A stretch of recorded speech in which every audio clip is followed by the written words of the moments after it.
السلام علیکم ګرانو دوستانو، په دې هیله چې ټول به راته روغ او جوړ یاست. افغان کرکټ بورډ د پاکستان پر وړاندې لوبو ته د چمتووالي کیمپ لپاره د لوبغاړو 40 کسیزه نوملړ اعلان کړ چې اصلي سکواډ به بیا تر تمریناتي کیمپ وروسته اعلانیږي. خو یو ځل بیا په لوبډله کې ډېر میراثیان سره ځای پر ځای سوي دي. د پاکستان پر وړاندې چې دغه 40 کسیزه لوبډله اعلان شوه، نو په ټولنیزو رسنیو کې ګڼ شمېر افغانانو خپل غبرګونونه وښودل او زیاتره افغانان دا وایي چې حضرت زازی، افسر زازی، شرف الدین اشرف، فرید ملک هغه لوبغاړي دي چې نور یې په لوبډله کې نه غواړي. یعنی په تیر سیریز کې هم د متحده عربي اماراتو پر وړاندې دوی ولوبېدل. حضرت زازی، افسر زازی، شرف الدین اشرف، فرید ملک ټول ناکام سول.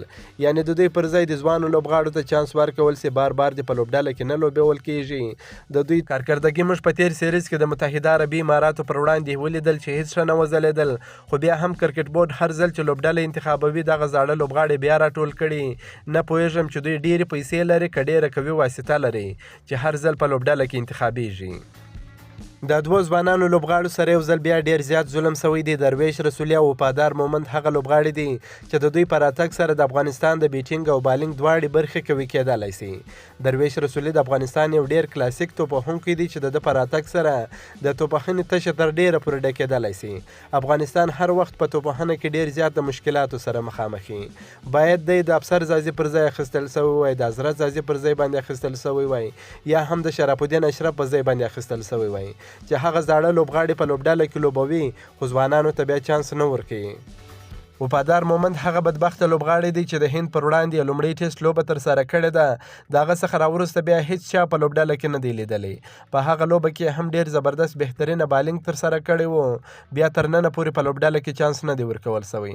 نه هم په تمریناتي کیمپ کې د لوبېدو چانس ورکول کیږي، نه په لوبډله کې. دا چې فرید ملک او یمین احمدزی چې زاړه لوبغاړي دي، دوی هر ځل په لوبډله کې انتخابیږي، په لوبډله کې لوبیږي، په تمریناتي کیمپ کې لوبیږي، خو وفادار مومند ته چانس ولې نه ورکول کیږي؟ ځکه وفادار مومند پیسې نه لري او واسطه نه لري. تر تمریناتي کیمپ وروسته باید افغانستان کرکټ بورډ هغه لوبغاړو ته چانس ورکړي چې د پاکستان د ماتولو توان ولري.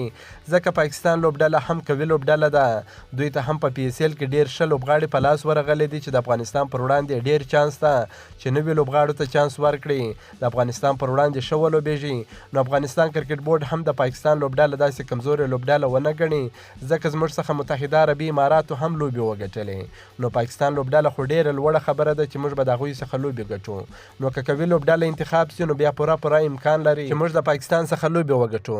په دغه 40 کسیزه نوملړ کې راشد خان کپتان، رحمان الله ګربز، نجیب زدران، مجیب زدران، عظمت عمرزی، نوین الحق، فضل الحق فاروقي، ابراهیم زدران، عثمان غني، شاهد الله کمال، محمد نبی، کریم جنت، ګلبدین نایب، افسر زازی، حضرت زازی، شرف الدین اشرف، نور احمد لکنوال، ظاهر خان پکتین، فرید احمد ملک، صدیق اتل، ننګیالی خروټي، نجات مسعود او بلال سمیع شامل دي.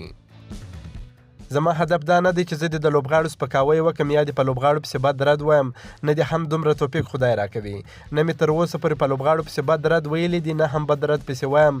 سالمه نیوکه د هر افغان حق ده چې باید ویې کړي.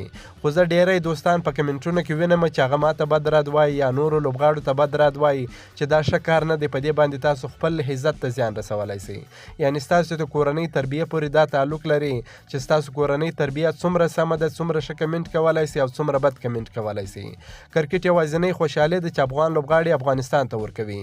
که دوی همدغسې روان وي، موږ ویډیوګانې نه کړو پسې جوړې، نو دغه یوازینۍ خوشحالي به هم د افغانستان د خلکو څخه واخلي.